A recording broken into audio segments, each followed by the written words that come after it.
Madame Ménard. Je passe la parole à Madame Catherine Kamowski pour le groupe de La République En Marche pour une durée de 10 minutes.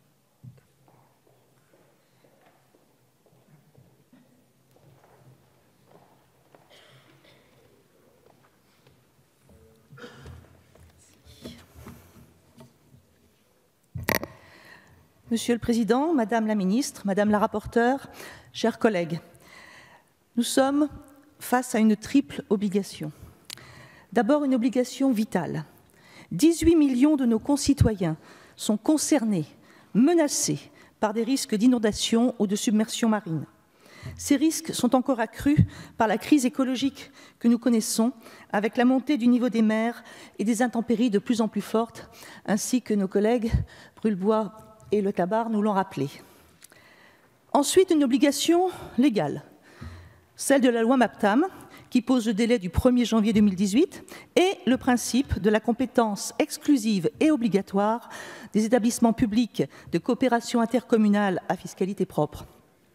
Et enfin, une obligation civique et législative, celle de faire respecter la loi en mettant à la disposition des EPCI toute la palette des solutions possibles déjà existantes et en leur assurant la capacité d'en inventer de nouvelles.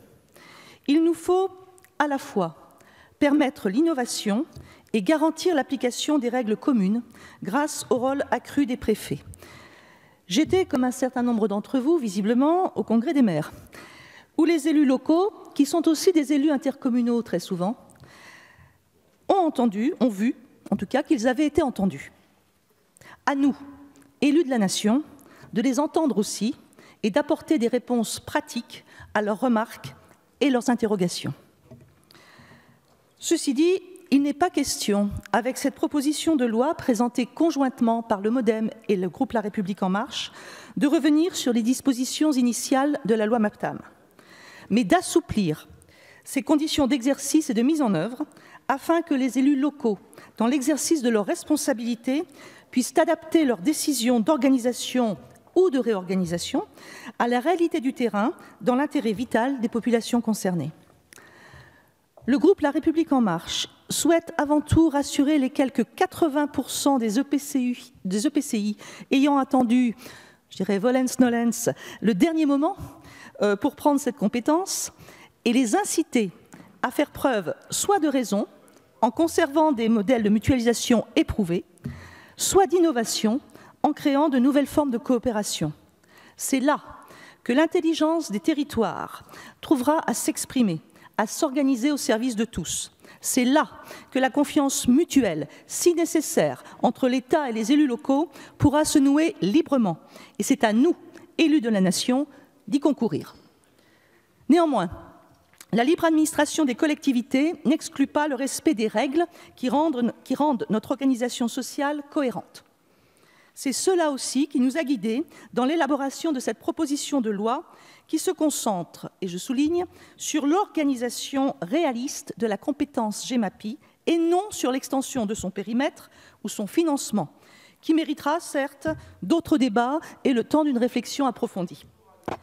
Par contre, il nous semble que la fixation d'aménagements temporels à la fois précis et réalistes pour le terme des différentes étapes d'une mutualisation nécessaire et utile à tous serait grandement souhaitable. Alors, c'est un texte garantissant l'exercice d'une compétence difficile, exigeante, dirais-je même, qui est proposé à votre sagacité.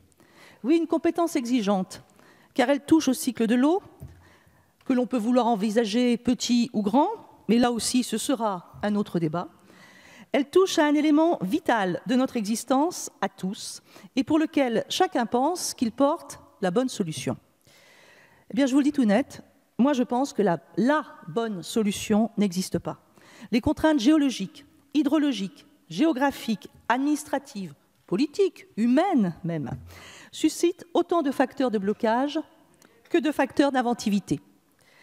Donc, à partir du principe de base, incontournable à nos yeux, édicté par la loi MAPTAM, nous souhaitons que la volonté de faire et de bien faire, portée par les collectivités locales et territoriales, trouve suffisamment de souplesse et d'efficacité dans ce texte qui est de précision pour épuiser la force de se lancer dans cette nouvelle phase de mutualisation, très pratique, très technique, tout le monde le reconnaît, et certainement pas moins compliquée que les précédentes.